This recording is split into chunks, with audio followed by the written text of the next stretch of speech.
li na na de li nan du dem ko de no ino mang đi na de no ali na kom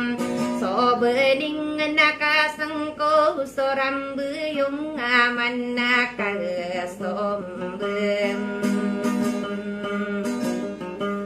moro pakasang ko paso den niti gedi kapanum Wala sa ariya buyuto beromisam limbu na sa alungan konaya na benian na dedem harang na raw bola denia na korow ngarongan kom Ola me nakadi bunta bantaya no andaro mam gatang kalika lamay lalabu no mga panaman sa atig kakagiya sa imanto na desaya so Ayaw na nakababulay na suwing ay kami yari sa marag ko lang tananiya nakasoki Aira nakiparamata bentog na sa ilabu surim Inayo ngari naman Sugirengan adinar nada saya bumila buau kamindura tasadim iya ande si para mata bentog na miribum ore ibu nako datang atawi ai so ayo na sam Miyara naganatang koro de nakagud lo yung salam Ala amin so diay kanayo apan de nadi kamu talbem Araw ngisakakan na yo ibang tugun na ayaladum Liyame na barongi salimbuin na kalinan sa edam Ariya na ino mga daylada no bakod na panam Alauni sodara pa uli yami na minoyo desam Damo au kapano tule na kanon na baande pagpam Kaagid si para mata bentog na kaaya sa rinom Okauron na penduloy yung salamin so di ka na yung Apandeng kadi kamu tabarongi sakakan na yo ibn Ato gun na ya den mini sambi na liling ay sam Adi wa so sari kunduta sabuk na ilangi sam Kawanan soriyare kabulawan na saladeginam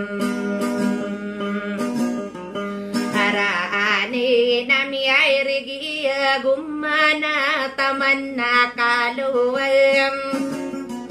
Ayagi akisi bugabaroka na magundaom Damala dada sanggiraw sa saya nagubusong sa dom Wakatama gundu kanalo mimbe ya pakinay yo nasam Ay adu nako daru pa uli amin na palagin ding sama regna ipu nayatian solalla wa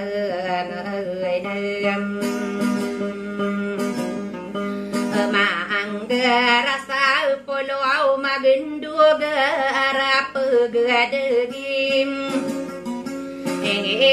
ya nami tulen takakila de na toto wam le ya min na takiyun kasatoro gakabande apem kage si paramata bentog nakapende loyong asam la me na sokana yoy bantog na sopa man som le ami na minno yoy de sadamo au na made man sa atim na berai kabu di lomba yamin na ngode em lag ka ate bangka di sabu tamigat kom renande na si parama tabento na kaino din amiyam bu nasi saro nai samimbula kasoki yasnem ai rana sa illa bu sore na yo ngari na mentau mapalo sa suong giri nga adinar na desaya bumin Abo kami Indorat sadiyan di si paramata bem Antau gan nasi pemanasi limbuan nama deman sam Tigiya na panutulang karakano batanto idim Ila si paramata bentog nakaan kornadim Isawang nasip manasi minoyod na madaman sam Tigiya na ayabu da kelasarang kono kibim Atogin na ay no wari bembida api akagenam Tau me ko diewu pandugi bunoy na siyemeyam Kabida sabatara sirogungan namin lombe kibam Antogan na buwaw lang tayo serom mata kamilo boy kesam Araw na yapan na mano na dengko na sipa manasim Limbuwan na dud na so limbugasati gnagi na tarim Ya anda na saudara pa oli amin na ayala dibem Antau gen na bani na derang na romba ulam dani yan ko pamumulan yulan na lagi laigim Inaara na kayo salay na ikbatalam Ngada aro-ado na pikirian na kagiyamam Pamanagalalag ba iyo to nakalinan na sadam Iya na ay no mga dilade no bako de na panam Launi amakayang namin na nakataki no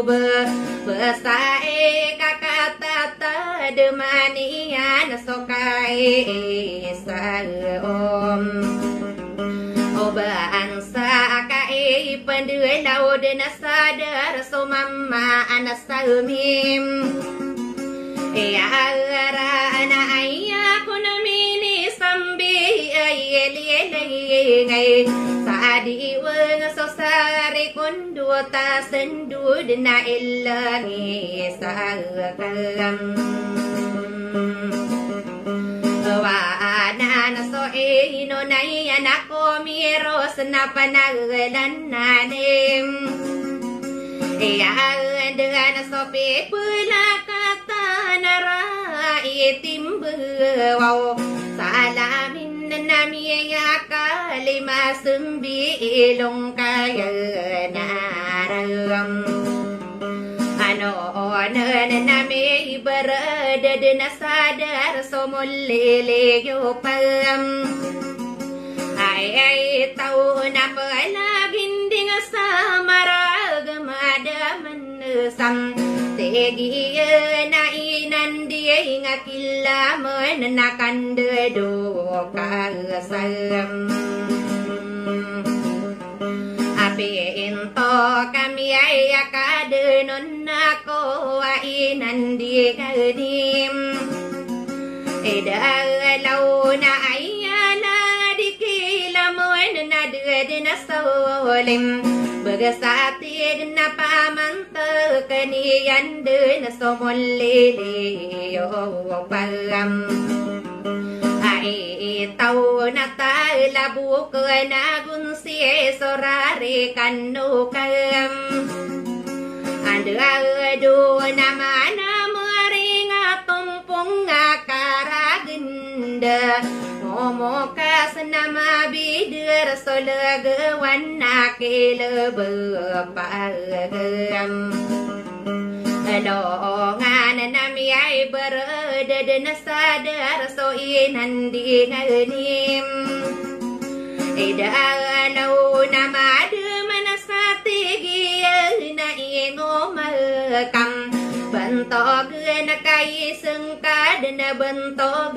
na mi ya te ya mim ilang ada pagi nang kasumo sa sunggiri ngem adi ai narana ai ala di bento na de na solim bersatir na pamanta kanian de na saudara pa olim ya amin kakagi sai mantu na besira na malim ele ai moda mangaraga salamin kapatulong sam bidangan somino yo desadamo au kapakila den ano na kapasina na denia na somangara